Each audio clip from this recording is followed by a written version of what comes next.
Beating a slave. At first, the Egyptians looked after their Israelite slaves, but as the number of Israelites increased, the Egyptians felt threatened. They began to mistreat their slaves by making them work harder and punishing them regularly.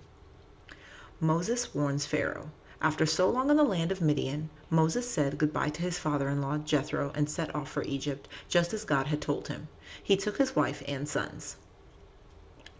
The landscape was bleak and barren, and the sun beat down relentlessly. Moses carried the wooden staff that God had given him. As they approached the great holy mountain of Sinai, they could see Moses' brother, Aaron, coming to meet them. They greeted each other warmly, and Moses told his brother that God had spoken to him and had sent him back to Egypt to lead the Israelites out of slavery. Wooden brick maker. This wooden brick mold was used to make many Egyptian buildings. Equipped with a handle, the mold has the distinctive brick shape still used in construction today. Workmen molded the bricks from mud, sand, and straw before drying them in the sun. As soon as they got back to Egypt, Moses and Aaron called the elders of the Israelites together and said that the Lord had sent them to rescue their people.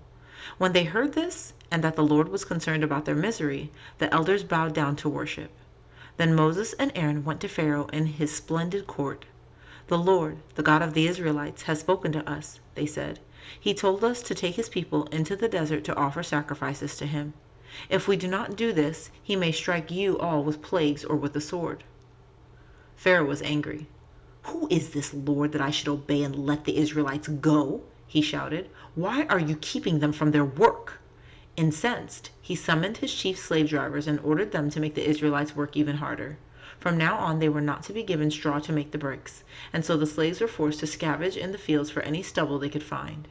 Moses and Aaron were worried, but God reassured Moses and gave him a message for the Israelites. "I am the Lord, and I will bring you out from under the yoke of the Egyptians. I will free you from slavery, and I will bring you to the land I swore with uplifted hand to give to Abraham, to Isaac, and to Jacob."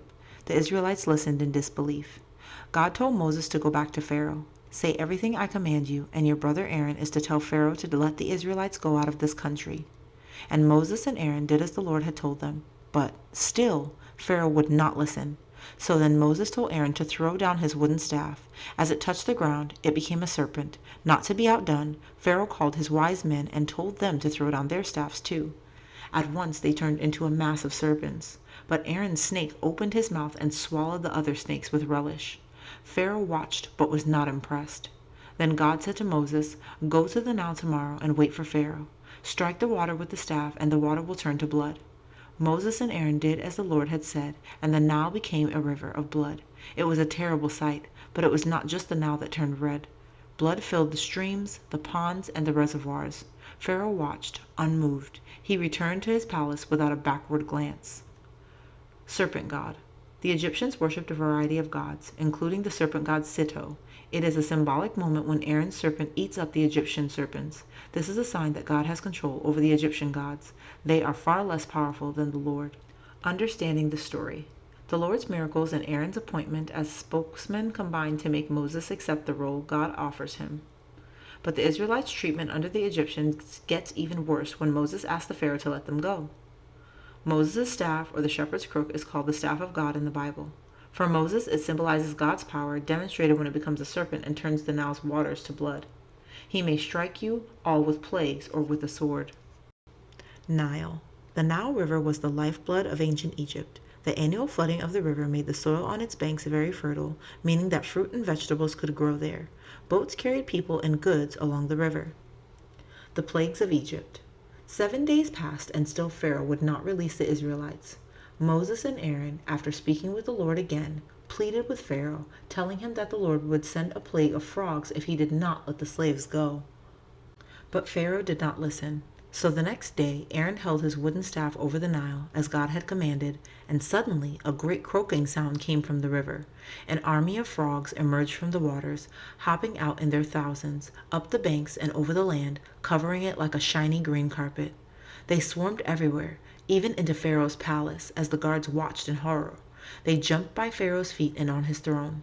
This was too much, and Pharaoh called Moses and Aaron, saying, "Pray to the Lord to take the frogs away from me and my people. I will let your people go to offer sacrifices to the Lord." The Lord heard, and the frogs died instantly. They were swept up and piled into heaps that rotted in the sun. But Pharaoh broke his word and did not release the Israelites. So Aaron struck his staff on the ground once more. As God had told him, the dust turned into millions of gnats, which took off in a cloud, biting any Egyptian man, woman, or child they could find.